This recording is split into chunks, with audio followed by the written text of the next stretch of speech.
This podcast is scheduled for one fall, and I'm still not reading any of this other crap you wrote, so just click your buttons and start the show.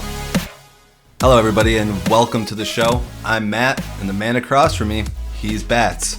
Bats, this is where you come up with your own yeah, I'm Bats. I'm here with Matt. Right, and we have a great episode in store for you guys today. Join us on the Gimmick Table. We have Dylan Hales talking the 2018 Scenic City Invitational. How's it going today? It's not too bad. Had a pretty rough week this week, to put it as mildly as a human possibly could. But I'm happy to be on with you guys. I want to thank you guys right out of the gate for sponsoring us this year, the 2018 Scenic City Invitational. With what we do, it would be really impossible for us to exist absent sponsorship and fan support. We are a benefit show. A lot of people don't realize that about what we do. All of our events are benefits for local high schools, usually athletic departments at schools here in Hamilton County, Tennessee. The athletic departments are sponsored. Their funding really comes from outside of the school district itself. They need all the help they can get. So that's what we do with our shows. They are sponsorships for schools. We get a little bit wilder sometimes than some shows that typically take place at public high schools. I think for anybody who's seen previous SCIs, I think you've seen guys dive off balconies. You've seen guys throw fire. You've seen Darby Allin and Joey Janela beat each other to death with chairs. You've seen all sorts of crazy stuff. This year is probably not going to be any different as we get into the lineup here, I'm sure, and get into some of that tonight with the SCI. But I really do want to thank you guys here at the Gimmick Table big time, because with what we do, sponsorships are so critical. Our funding is limited. We don't go over budget under any circumstances, and we're still out here trying to get some of the top names in independent wrestling, both locally, regionally, and nationally, which is, I think, what you see if you look at our lineup. We're different than a lot of independent tournaments. We don't try to be the Battle of Los Angeles. There's only one PWG. We recognize that. We like to highlight our local talent and our regional talent by putting them in there with some of the biggest names in independent wrestling. And I think we've been very successful at doing that the first 3 years of the tournament. And I think this year we're looking to be just as successful based on the field we got. I'm definitely excited for it. I got an opportunity to get on Powerbomb TV and watch the 2016 like you recommended, and it was awesome. I literally had some friends come over who don't watch wrestling, and they were able to even enjoy it. And that's really a shocker, because usually they will not pay attention to anything when I talk about wrestling. So it was really, well, first of all, put together. I can tell you that. And it was some of the best wrestling that I've ever seen from an independent standpoint. Yeah, I mean, we try to do things a little bit differently. A lot of tournaments, we have some advantages and some disadvantages. We're really a standalone brand. We're not directly affiliated with any regularly operating promotion. The benefit to that is that we're not beholden to the booking patterns of other things that are going on, right? So we can do things a little bit differently than we would be if we were running every other week. Of course, we have expanded. We do have several shows a year now, but they're several months apart, and they're really just used as storytelling devices to get us back to the SCI proper, which is the big 2-day event coming up August 3rd and 4th in the Chattanooga area here.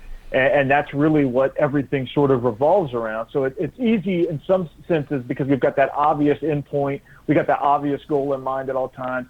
We're not subservient to the booking needs of a weekly or monthly operation. On the other hand, sometimes it's a little tougher to get dates on people because it's difficult to turn to a talent, even somebody that you might be friends with or worked with other places, and say, hey, I need you for these 2 days, when one of those 2 days might be the day that a regular promotion they work for every single month is running.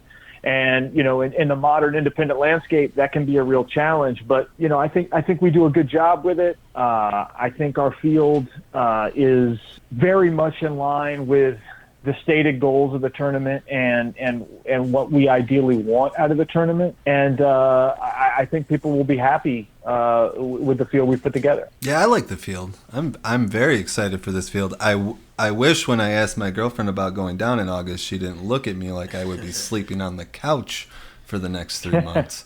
So she's like, another trip to Tennessee? Because she was really mad that she couldn't come with us because she had to work. Like, she was extremely upset with me. She still let me go, so I'm very thankful for that. Look, part of the SCI is the overall fan experience. It's people hanging out at the hotel. It's people hanging out at the City Cafe Diner, which is the 24-hour diner where we kind of do the after parties after the show. You know, that's part of what it is. I mean, it really has taken on a value beyond just the bell-to-bell action on Friday and Saturday night, you know, and that I'm proud of that. I'm proud of the fact that we have fans as we talk right now. I think we've got fans coming from either 23 or 24 U.S. states. There's awesome. One state I'm not entirely sure about. We've got fans coming from 3 different countries, United States, Canada, and the U.K., and we've actually got a guy who's coming from far Texas, which is right on the border. So I kind of cheat and count that as Mexico. Eduardo would be okay with that, I think. But so we've got fans coming from all over. We've got wrestlers coming from all over. It is a totalistic weekend experience, and I'm really happy that we've been able to do that without, you know, breaking the bank, without trying to get every big name under the sun. Because first of all, you know, I don't think it benefits indie wrestling to have 100 different shows booking the same 20 names every time, you know. And second of all, it gives us an opportunity to highlight some of these regional talents and give them a big shot in there. And that's huge for me. You know, it's huge. You know, one of the things I'm most proud about the SCI over, you know, its first 3 really heading into the 4th year here is somebody like Anthony Henry, who's now a regular in Evolve, under contract there. By all means, he did the work. I mean, he's the guy who did it. We didn't do it for him, but we were one of the first platforms that really put Anthony Henry in front of a mass audience and said, this guy should be everywhere, you know? And I'm happy that we were able to provide that for Anthony Henry. This year, I'm hoping to do that for guys like Kane Justice, for guys like AJ Gray, for guys like Joey Lynch, you know? So anytime we're able to give a platform to a talent that has been underexposed or that has all the tools but just hasn't quite gotten that last little tip that he needs to get into that real limelight of independent wrestling, I'm happy to do it. And I think we've got some real opportunities for a lot of guys to do that this year. That's an awesome way to do it. So kind of tell us, with that said, how did the idea for the SCI all begin? Yeah, I mean, so this is a weird situation. I mean, it's a weird one for me to talk about because my involvement in the SCI has been, I would say, atypical, right? So the first year, 2015, I was just a fan. I was sitting in the front row. If you go back and watch the shows on Powerbomb.tv, and all Scenic City Invitational events are available on Powerbomb.tv, so you can check them all out there. But if you go back and look, I'm sitting in the front row wearing a pink Empire Wrestling shirt, you know. And at the time, I'd done an interview with Scott Hensley talking about the shows, and I was friendly with him and Ace Rockwell and Al Getz, who was the person that produced the first 2 shows for digital content release. And, you know, we were friends, but I really didn't know much about the booking. I had certain ideas about certain stories, but I didn't know a whole lot. That said, I do know the original idea was basically to bring a show to this area, the Chattanooga area, the North Georgia, East Tennessee area, that sort of did what the Ted Petty Invitational, rather, had done in IWA Mid-South, or Best of the Best had done at Combat Zone Wrestling years ago, and sort of bringing in a bunch of guys from around, as well as showcasing some of the top talent in the area to sort of get more eyes on both people in region and get more eyes on wrestling in the region in general. I mean, that was the original goal. The second year, we decided to take it full-on fundraiser. You know, the second year, my involvement was, I mean, I would say, and I think this is fair to say, that year 2, I was sort of an unofficial advisor. You know, like I talked to everybody that was involved in booking. I pitched some ideas here and there. I discussed some things with the guys, but I wasn't 100% integrated into the team really until night 1 of the tournament in 2016, when some things happened and some guys asked me some questions, and they basically told me, from this point forward, there's kind of no going back. And by late 2016, I was 100% involved as we expanded into Scenic City Rumble and the Scenic City Invitational and Scenic City Trios in 2017. I was directly involved in booking and promoting all those shows. I've been directly involved in this year's Scenic City Rumble and, of course, this year's SCI. So for me personally, it's been this sort of gradual relationship as I've transitioned slowly, really, from fan who was friends with some people involved to a guy whose, butt is on the line with this thing. Right now it's me and Scott Hensley that with a great support team of guys that help us with everything from producing to booking, to filming as well. But right now it's really us in that driver's seat. And, it's been exciting to get in that position. It's been stressful to get in that position. It's been weird to get in that position because I never intended to become as involved in wrestling as I have been, not just in the SCI, but in the other promotions that I work for. But, it's a passion of mine. It's a passion of mine, not unlike music, which I did for years. And I know I've talked to you a little bit about. Yes. And, it's I can't imagine my life without it now. It's awesome that you're able to, kind of go from fan to having full involvement in it. I mean, one day you're just sitting there and then now you're sitting here on a podcast kind of promoting it, to everybody that's going to listen. Well, it's weird what being involved in the wrestling business directly does to how you view certain things. Like I hate when people say, like when wrestlers say, oh, you've never taken a bump, you can't crit. Like, I hate that crap. It's like these are people who vote and they've never served in Congress. These are people who they criticize football players all the time, right? But they've probably never played a down of football, at least not at a professional or a high level in most cases. And so I don't subscribe to that crap. Having said that, there are certain things that do change the more you're involved. There are a lot of things that happen on a wrestling show where you look at it and you go, as a fan, you might go, God, why did they do that? That makes no sense. It's illogical, or and it could be somebody got to the venue late. Fan doesn't know that. It could be that somebody's nursing a minor injury. Fan doesn't know that. It could be any number of little things that a fan is not privy to. And that being more directly involved, it does change that. It changes that. To me, the biggest difference is I used to be much harder on younger wrestlers. I used to treat younger wrestlers to me, it was a total meritocracy. Like my criticisms or praise were universal regardless of age, right? And the closer you get to it, the more you realize that if you can find somebody who's a true prodigy, it's almost miraculous. Most guys, and women for that matter, it's a difficult learning curve. And I've learned to appreciate younger talent for what they have and to try to find the potential in them rather than just ripping them to shreds and hold them to an impossible standard that's really not fair to hold to somebody who's 18 or 19 years old, or for that matter, maybe just a year or two into the business. So it changes the way you think in certain ways. It changes the way you interact with wrestling in certain ways, but it really hasn't fundamentally changed me. I'm still a fan. I still obsessively watch wrestling from all over the world. I still constantly try to keep my finger on the pulse of different promotions and different talents. And, that's what I do. That's who I am. And, maybe to a fault sometimes, but, it's something that I'm involved with because I'm passionate about it, not because, it's just something to do. You know what I mean? Like, there's plenty of other things I could do with my time. I certainly don't do it to get rich, but it's fun to be involved creatively. It's fun to interact with fans. It's fun to see your friends succeed when they go on to do bigger and better things. So I by and large, I'm pretty happy with how pro wrestling has treated me over the last couple of years. Well, I mean, you kind of mentioned it. You sound like a congressman. You're like all about the community. You bring everybody together. Like, you got good ideas. You're real positive about everything. Like, you ever thought about that? Well, oh man, I don't think they let avowed and open anarchists serve in Congress. But Matt loves you so much right now. There's two anarchists on the podcast. All right. Cool. If they did, maybe I could serve.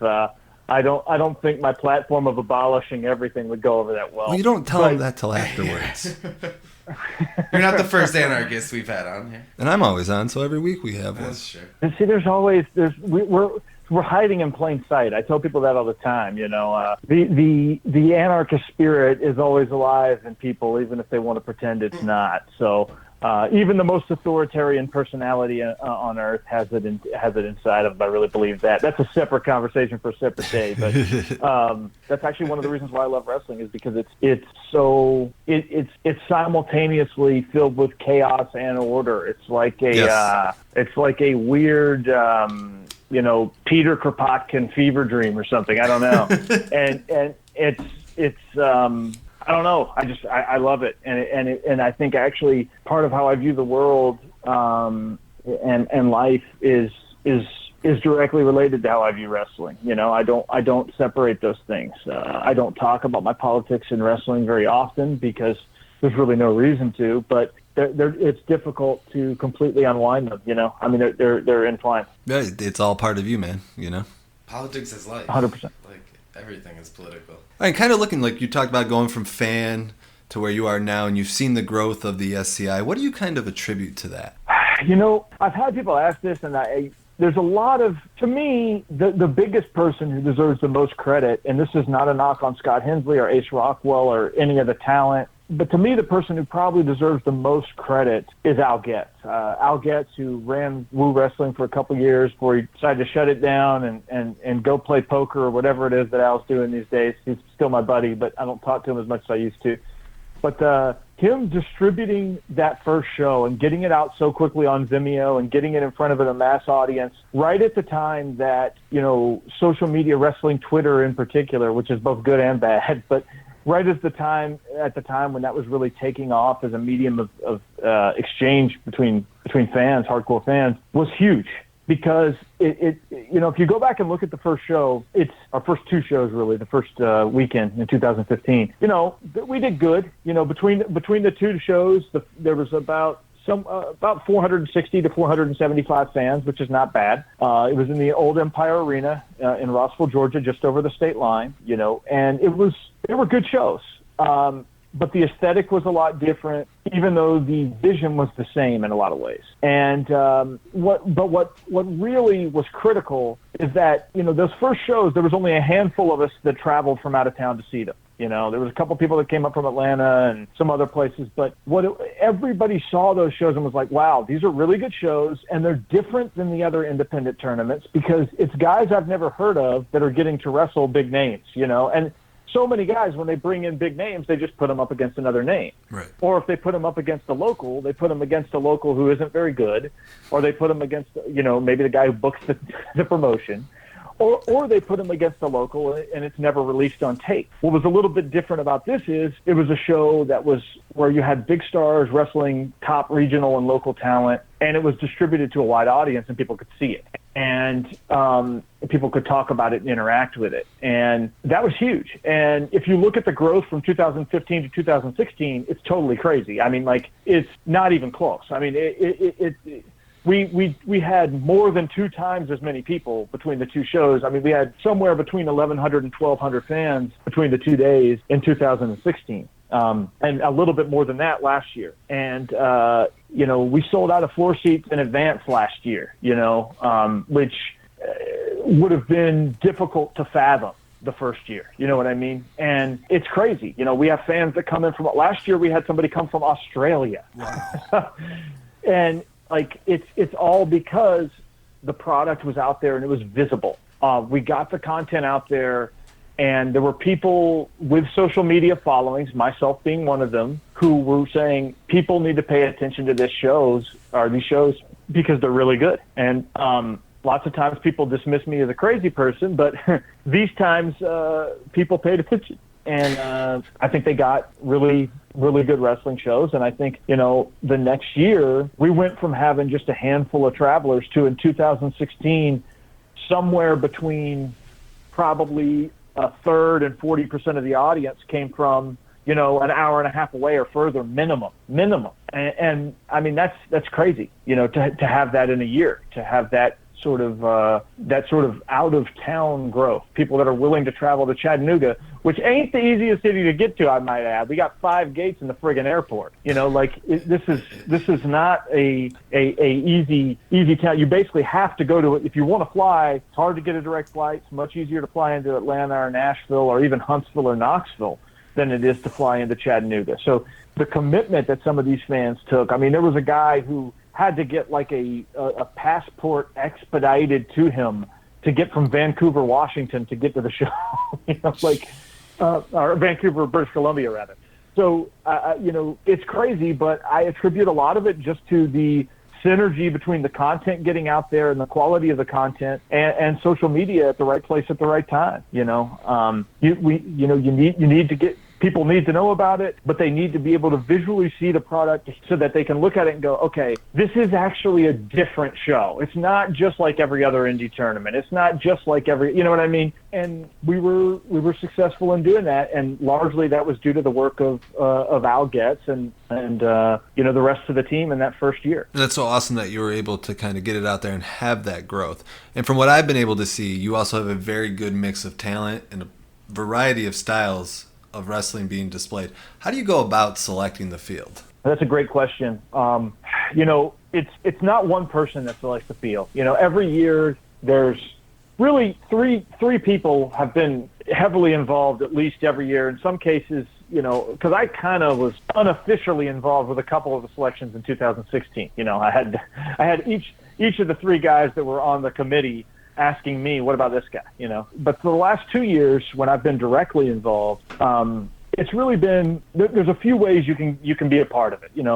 If you have some sort of established story or connection to our area, whether it be a Joey Lynch or a Corey Hollis would be good examples of that. If you have, then we've got, the big names that we want to bring in to make the event special. This year, that would be Too Cold Scorpio, Nick Gage, PCO, and frankly, Fred Yehai, who is, despite being a Georgia guy, is the most requested guy we've ever had. I mean, by far. Every year, he's the most requested guy. It's just, this was the year that it worked out. But every year we get more requests for Fred than anybody else. I attribute that partially to being in this area, but also partially just to how good he is. In my opinion, he's one of the best wrestlers on the planet. But then if you look beyond that, what we try to do is we try to find people throughout the Midwest and the Southeast who are people who have either been overlooked or they're on the rise, and they're people who we want to showcase and help give a platform so they can get to that next level. And the field is filled with people like that, whether it be Kane Justice, who's out of North Carolina, as is Darius Lockhart, or Cyrus the Destroyer, who's out of the North Georgia area, Ike Cross, also a Georgia guy. These are guys who we feel like we can provide a platform. They've got the talent. They just need to get in front of a bigger audience. And we feel like we can do that. A lot of them come with a little bit of a built-in audience anyway. Kane Justice in particular is a great example of a guy who's got a huge cult following because of his work in CWF Mid-Atlantic over the last year and a half, 2 years. And there's a lot of fans who bought tickets just to see him. He's a confirmed draw, daddy, as they say, right? I've probably gotten, no exaggeration, I've probably had a dozen people buy tickets primarily because he's going to be there, and that's huge. I mean, that's value added if you can get a guy like that who can get people to travel and come in. So, but it's a process. We're looking for people who either have that big name, big time feel. We get a few of those every year. Or we're looking for people who are hard workers and travelers who are trying to get out there and get more exposure and just need that little extra help of a platform that has some cachet with a bigger segment of sort of the buzz creating fans. I know that sounds kind of pretentious, but it's the best way I can frame it. That's what we try to do. We try to get these guys bigger looks. I hope that every single person in the field that needs it gets bigger bookings off how they perform. And I think if you perform up to a certain level at the SCI, there's a good chance you're going to get to do more. Gunnar Miller, before he got hurt, got a lot of bookings off his performance against Matt Riddle last year at the SCI. Anthony Henry, I know, definitely got some movement based on things. Joey Lynch in the last couple of years has gotten around more in large part because of his performance at Scenic City. Obviously, that's not all of it, but that's kind of why That's one of the main reasons why we do things the way we do things, and try to find a balance between local star, regional star, national/international star. We always want to have that balance. Even if I had a $100,000 budget for this show, the lineup would probably look basically the same. I don't think I would change much, if anything. All these guys deserve to be in it. It represents the balance that we try to do with our show, and it's what keeps our show different than other independent tournaments that are out there today. We always want to have the representation from the Southeast in our region, and that's key for us. And it can't just be the big names. I mean, don't get me wrong. It's awesome that Fred Yehi is a pretty big name and he's from Georgia, but it can't just be those guys. The field would not look right to me if we didn't have the Ike Crosses, if we didn't have even the Kerry Awful, who's usually known as a tag team guy, but is a heart and soul guy in this area. To me, the field would look off if we just had a few more names scattered throughout. I think this is a balanced field that really represents what we try to do. Yeah, it's definitely important to be unique, especially in this day and age, because there's 100, wrestling promotions out there, and they're all have the ability now to be on different platforms such as Powerbomb TV or whatever it is. And you really have to be able to separate yourself so people will travel and come to it. And you guys have been able to do that. And the field looks amazing. How do you think this field compares into, fields of the past? Every year I sort of talk to my brothers about this because they're wrestling fans, and we kind of look at the other field and we think, okay, how does this stack up with this? How does this stack up with that? And, it's easy to say this is the best field ever. I mean, that's the promoter line, right? This is the best field we've ever had. Nothing's ever going to be better. But that's how everybody talks. I would say this field is the most, what's the word I want to use here, that will be in the spirit of the fact that this is a high school benefit show. It is the most gritty, tough, fighty field we've ever had. I look at this, and every single guy in this field is legit, right? In other years, we've had some guys that, for example, we had Leo Rush before. Leo Rush is a great wrestler, right? I mean, that's I don't even think that's controversial. Leo Rush is a great wrestler, great flyer, and was actually a very good amateur wrestler in high school. But if you look at Leo Rush, he doesn't strike fear into your heart necessarily in a vacuum, right? He just doesn't. That's not a knock on the dude. It's just honest. And then you see him do what he does, and you're like, holy crap, this guy's insane. If you look at this field, it is filled with guys that are scary dudes. I mean, from the top to the bottom. It is filled with guys who are fighters, who are tough, who like to get hit hard and like to get hit hard back. I mean, we could easily rename this field the Stan Hansen Memorial, and it would not be out of bounds. And I think that probably more than any other facet is what distinguishes this field the most from previous fields, because in previous years we might have had a few more finesse guys. We might have had a handful of more guys who were more finesse, or had a different approach in some way. Don't get me wrong. There's a lot of diversity here. You got guys who can fly. You got guys who work the mat. You got straight up brawlers. You got all sorts of different approaches to pro wrestling. But I think the consistent thread that runs the entire gamut from Too Cold Scorpio to Gary J and all points in between is these are guys who everything they do looks like it could crush you. And I don't really like the term strong style because I think it's overused, and it's kind of like a marketing term that I don't even think a lot of people think about when they use it. You know what I mean? But in the context of this tournament, if strong style means smash mouth wrestling, this is a Smash Mouth wrestling tournament this year. It really is. I mean, from top to bottom. I mean, even Corey Hollis, who disgusts me as a person sometimes and who can be a sniveling prick, he can fight. I mean, if anybody has watched his matches with John Schuyler from PWX in the last year, they know that. And it's just everybody in this field is tough as nails. And they're all the kind of guys that want to have the match of the night. They're all the kind of guys that want the fans to believe that what they just saw was two guys scrapping to see who was better. and I think that's good. I think it's a little bit different than what we've had in previous years. But, every year I felt like we've had some of the top wrestlers in the world in the tournament, and I feel that way this year as well. Now, do you feel it's kind of important for each tournament to kind of be a little different like that? Like you said, this one's a little more smash mouth. Do you think it's important that they do vary a little bit so it does keep people's interest peaked? Oh, absolutely. I mean, one thing we try to do that's a little bit different from some other shows and tournaments is we try to keep some sort of stories and continuity from tournament to tournament, right? And this year's a little bit difficult because we had two major injuries in Kyle Matthews and Gunnar Miller, who are critical guys. Kyle Matthews' career is over, which really sucks. He's one of the best wrestlers, in my opinion, in modern independent wrestling history, and that's not hyperbole. I mean, I honestly believe that. And Gunnar Miller, who I think is one of the biggest blue chippers in all of wrestling, and both of them with a very similar knee injury, almost within days of each other, and that sucked. And we had to change things, but we got great new entrants who I think reflect what we want to do perfectly.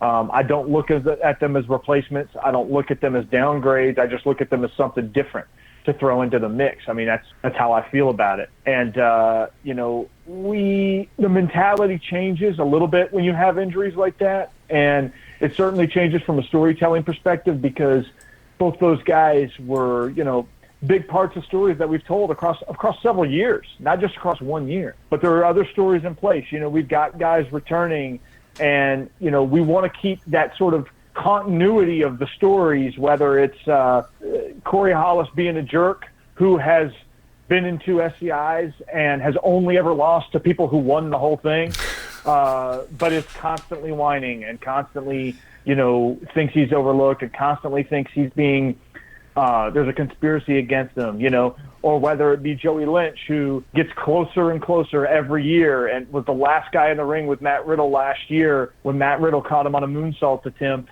and put him away, or whether it be Gary J., who was in a lot of ways in a position very similar to Anthony Henry in the first year. In the first year of the tournament, Anthony Henry wrestled Jimmy Rave. They had a match that was a show stealer on night one, and Anthony Henry lost, and it was the semi-main event. Well, last year in the first round in the semi-main event, Gary J. and Anthony Henry got into a big-time fight, a match that people were comparing to Hearns versus Hagler, and it was a great match, and Gary came up a little bit short. It's one of these things. It's like if things had gone a little bit differently, maybe Gary could have won the whole thing last year, and he's a guy where his story, I think, is interesting. Fred Yehai, again, being the most requested guy we've ever had. His story is interesting. Cyrus the Destroyer, a giant monster who's been desperately trying to get into the field for the first 3 years, and finally he's in this year. His story is interesting. Kurt Stallion, who was in the finals last year, and came out of nowhere to be in the finals last year. Wasn't even on the map coming into that field in a lot of ways. He got all the way to the end, eliminated Anthony Henry, who was the favorite to win last year, before eventually losing. Kerry Awful, underdog, coming out of the blue. I mean, all these guys, we try to have the stories, we try to have the continuity, we try to have something for them that you could latch onto. Obviously, PCO's entire existence is a story. You know what I mean? I mean, you talk about a comeback guy, it just out of the blue. So all these guys have something. Kane Justice. Let me say a little thing about Kane Justice real quick. Kane Justice came to the SCI last year just to show face. He was in the building just to show face. He didn't even go backstage. He just wanted the show to be a part of it, and he made it his goal to be in the SCI. And this year he is. The year before that, Kurt Stallion tweeted out, one of my goals is to be in the Scenic City Invitational in 2017. He went out there, kept traveling. He earned it. He was in the field.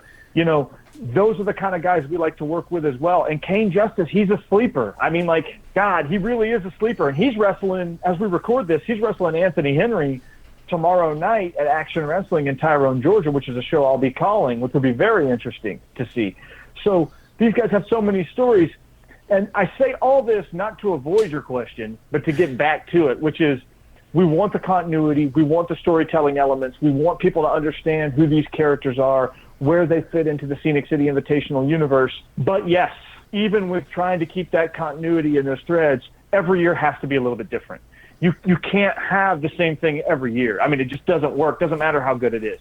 You've got to change it up some ways. And this year we got a lot of tough guys. Another thing we did differently this year is it's the first time we've ever had guys who, were major WWE or WCW stars beforehand, right? And we've got 2 of them in PCO and Scorpio. We've never done that before. And it's a little bit risky, but, to me, these guys are guys that can still go at a tip-top level. And I think they bring an extra element to the show that the show would be lacking without them. And I'm really excited to see what they do and what they bring, because those are 2 veterans that can hang athletically with anybody. To be frank, they're probably superior athletes to some of the people in this field who are, half their age. It adds an extra dynamic that I think is really important. That's awesome, man. I'm really excited this year. I know if I'm not even going to be able to make it, at least I'll get to watch it, on Powerbomb TV. Just to touch on that, I just want to say the production value there is really spectacular. Yeah, we've had a couple different crews work with us. We've got a crew lined up this year that I'm really happy to be working with. I don't know that they want to be publicized yet, so I won't. But they're people that are really good and extremely experienced, which is really the key at producing high quality professional wrestling content digitally. So I'm very, very happy for that. When the tournament's done, of course, it will be available on powerbomb.tv. We got a great relationship with those guys. Our entire archive is up there, going all the way back to the first field, there in 2015. And I'm telling you, this lineup, man, we're going to be announcing matches next week. And I'll say this without getting into any specifics, unless some things change, and there's always a possibility that something could change, you got to always allow for that. I think most of, if not all of, the matches in the first round are going to be first-time matches that have never happened. There may be 1 or 2 duplicates. Actually, I take that back. There will definitely be 1 duplicate, which will be Corey Hollis versus Ike Cross, which is already announced. But the other 7 matches, there might be 1 that's happened. I'm not sure of, but I think the others are all going to be first timers unless something changes. And it's going to be some interesting stuff. It's going to be matches that I think you probably couldn't see anywhere else. I mean, that's a big thing. Last year we main evented night 1 with Matt Riddle versus Tank, and what ended up being Tank's retirement match, which is one of the most emotional matches I've ever seen. And it's very important for us to be able to deliver matches that fans can't see anywhere else, while also delivering matches that maybe fans want to see. So in the second round or in the final, you might see some matches that have happened before, or you might see combinations of guys who've been in the ring before. That's very, very possible, very likely. But in that first round, we try to favor freshness where we can. You can't always do it. And sometimes there's a story reason not to do it, but we always want to give the fans that sort of out-of-the-box dynamic where they feel like this is only a match that Scenic City would do. And I think that's a huge part of what we do as well. Right, like you're giving them something they didn't even know they wanted that, but now that they see it. Yes, I mean, that's a great way of putting it. That's a big element to what we do, is that idea that I never would have thought of this match, but now that I've thought of it, it's the only match I want to see. You know what I mean? Hey, you're in their head. That's a big part of what we do, and we always strive for that. And it's a crazy field. I think there's some added wild card dynamic with the injuries. I mean, I'm not happy they happened. Don't get me wrong. I hate that the injuries to Gunnar and Kyle happened. But I do think if you wanted to extract a silver lining from those injuries, it's that it's added a real wild card dynamic to the field. I think it creates an even more of an anything can happen dynamic, because I think there's a lot of people that would have been looking at Kyle and Gunnar as guys that were almost guaranteed to go a long way in this tournament. Whether they were or not, I'm not going to discuss right now. But, you look at the field now, and I think you're going, man, this is anybody's game. It's the wild, wild west, and any possibility is legitimate. Now, outside of the SCI, you also have the Future Showcase tournament. So kind of tell us a little bit about that. Yeah, I'm glad you mentioned that. I don't want that to get overlooked. Obviously, it's not the brightest light on the marquee, but it is something that really matters to us. And it matters, for a variety of reasons. In the past years, we've always done a seminar. And Seminars are great. Guys learn a lot at seminars. They have a lot of value. I encourage young talent to do them. I've even done them, and I'm not even trained, you know. They can add value to promoters as well. There's no question about it. This year, we got to thinking about it. We had so many people that wanted to be involved with the show, and so many talented guys that we just didn't have a spot for. You know, we do have a scramble on night 2 as well, the value of the scramble is that if there is a first-round draw or a first-round injury, the winner of that scramble takes the place of somebody in the field so that there's no bias, because we don't believe in bias. The other thing is if that scramble, if there is no reason for the winner to move on as an alternate, the scramble also serves as a way to get us somebody in that Scenic City Rumble, which will take place in early 2019, who will be able to pick their order of entry. You know, if you're smart, you pick 30. But you know, so that's there as well. But you can only fit so many guys in a scramble. You know what I mean? You can't put 45 guys in a scramble match. It don't work. And there's so many talented guys throughout the Southeast that we got to thinking about it. And myself and Scott Hensley and the rest of the team thought, okay, what can we do that will add some value to some fans who are coming out of town, and maybe give back to some more local and regional guys and get them an opportunity in front of some new faces. I mean, you know, I don't know how many people we're going to have at the Future Showcase, which is 2 p.m. at Saudi Daisy High School on Saturday, August the 4th. But what I do know is there will be at least a few promoters there, people who work on other shows. I will be there, and I work on a variety of shows. And it's a way to get these guys exposure, and it's a way to give them an opportunity as part of the Scenic City brand in a way that matters. And we've got a good field for that. We've got Alan Angels, Austin Jordan, Kevin Koo, O'Shea Edwards, Jaden Newman,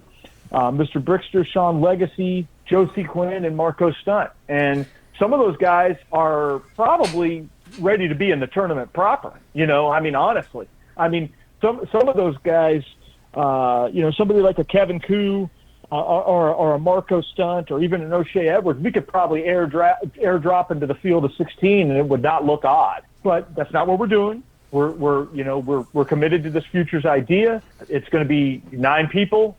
It will be 3 triple threat matches set up for a triple threat final. There will also be a tag team match on the show as well. Very quick show. It'll be just an added value to give to our fans, a way to give back to some of these guys who are out there every week trying to better themselves that we just couldn't get on the main show. And who knows? You know, who knows what will happen? You know, if you show up and you're booked for something like that, you know, maybe we'll need an alternate for something on the main show. Maybe something will come up. You never know what happens. There's never – I think if there's one thing we can say about the SCI and that we've been consistent with is if you come to our show, if you're a wrestler who shows face and makes a goal – of being a part of what we do, as long as you're good. I mean, we're not going to just book anybody off the street who's not talented.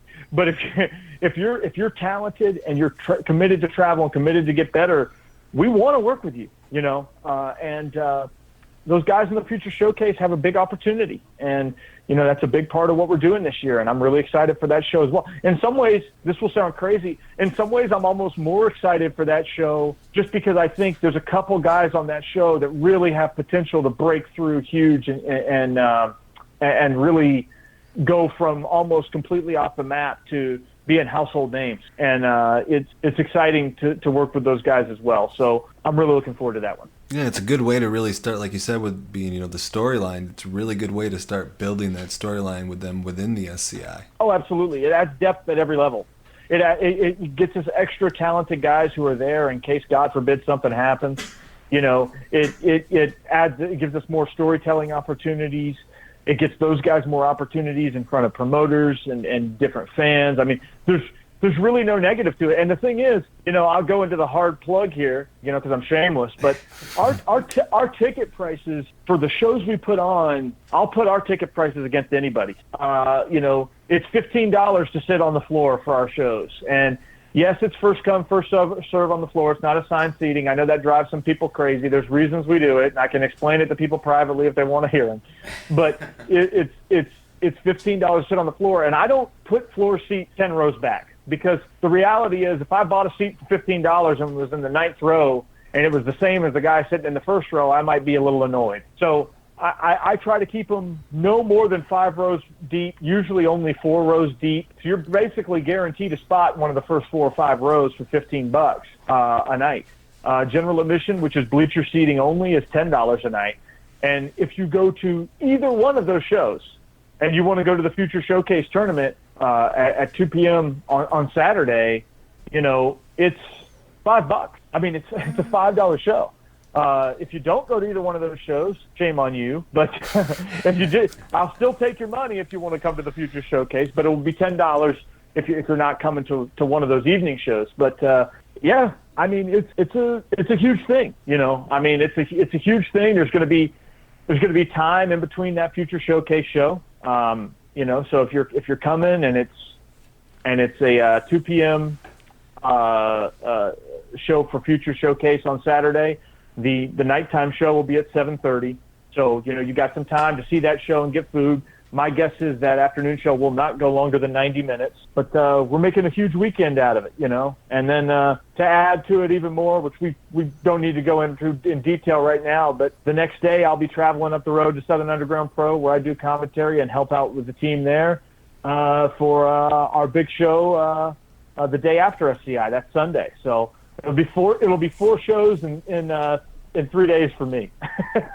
Nice. That's a lot, man. Now, anybody who's interested in finding out more about the SCI or keeping up with any relevant information, how can they get a hold of you guys on social media? Yeah, absolutely. So, you can really most of the action with us is on Twitter. Not exclusively, but most of the action with us is on Twitter. So if you're looking to get a hold of us, the best bet would be to go to Twitter. So what I would say is you go to Twitter, you follow the SCI tournament proper at SCI Tournament on Twitter. That's how you get a hold of us there. If you want to get a hold of me, which is also the person you buy tickets from, I should add, any ticket inquiry, you come to me with them. I'll take care of it. You can get them from me, like I said, $15 floor seats, $10 general admission, $5 extra for the Future Showcase if you want to get that. And you can get a hold of me on Twitter at Dylan Waco. That's DYLANWACO. You can also get a hold of me via email to get tickets. I know some people just feel more comfortable doing that. If they don't follow you on Twitter, they might feel a little bit weird about it. You shouldn't, but if you do, I get it. And you can email me at that's Dylan Waco, DYLANWACO @gmail.com.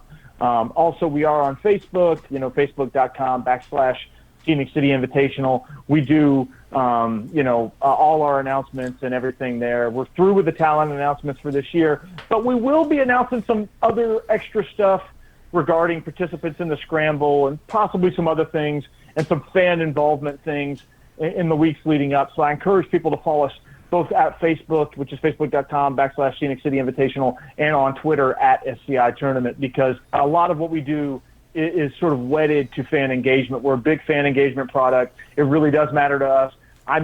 It's feasible that in the coming weeks I will have a poll, for example, about whether or not people want brackets this year. Because in the past, last year we had brackets in advance, and I think a lot of people like that.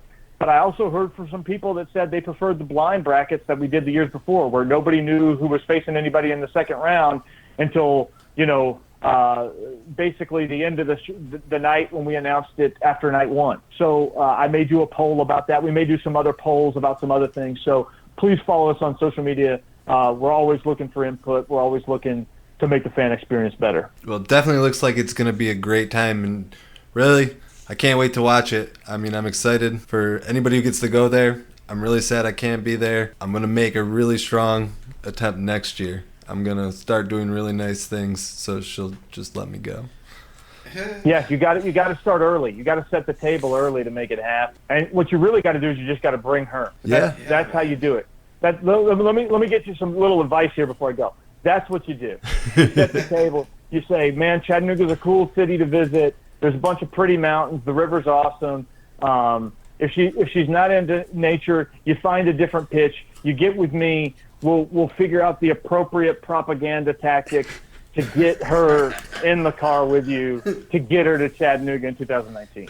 That's what you got to do. I've done it for other people before. In fact, I've even tried to do it I've successfully done it for people that live like in your area. So so I know I can do it. I know I can convince her I can do it. Just right. we'll work it out. Sounds good, man. And thank you for spending the evening with us and talking about the Scenic City Invitational. We appreciate it so much. Thank you for having me, guys. And thanks again for the sponsorship. It means the world. Anytime.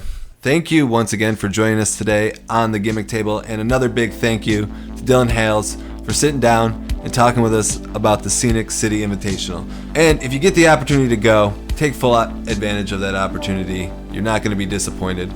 Don't just take my word for it. You can go over to Powerbomb TV and check out the Scenic City Invitational for yourself. And as always, we appreciate all our listener support. The show would not be possible without you or Bats, but we could probably do it without Cade. We've proven that. Make sure to help expand our reach by subscribing on iTunes, Google Play, Stitcher, YouTube, iHeartRadio, or wherever you get your podcasting fix from. Yeah, but if Cade wasn't here, we wouldn't get to see him get chicken dinners on PUBG Mobile every week. Hell yeah. And if you'd like, I'm going to just ignore that. And if you'd like to support the show even further, you can join our Patreon and receive early access to all interviews for as low as $1 a month. And I did get the first one out. I said I was going to get out early by like a whole 12 hours. Oh, I mean, that's worth $1. Yeah, for $1. To have it downloaded before you wake up? Yeah, you just go to our Patreon, you get there. And you can find us on social media at Gimmick_Table. We're also on Facebook and Instagram by searching Gimmick Table Wrestling Podcast. Bats, tell them about the PWO. Oh, well, the PWO is a real nice collection of podcasts about wrestling. And if you'd like to know who these guys are, we got the Broadcast Podcast. They is a wild bunch from Australia where the crocodiles is at. We got Boar Meets World. You know, they like their Cor Matthews and Sean Hunter. We got Raw His Boar. Oh, because we love saying that name. WNA Podcast, they got that cool logo with the mask on it. And Wretched Wrestling. They is just, wretched. So that's what I got for you. Yeah, so that was us showing off our PWO pride with a shout out to all our good friends. They put out a lot of good content on all major platforms, such as iTunes and Google Play. So make sure you check them out. You don't want to miss it. Well, folks, thank you for listening once again. Have a good week and be safe. See ya.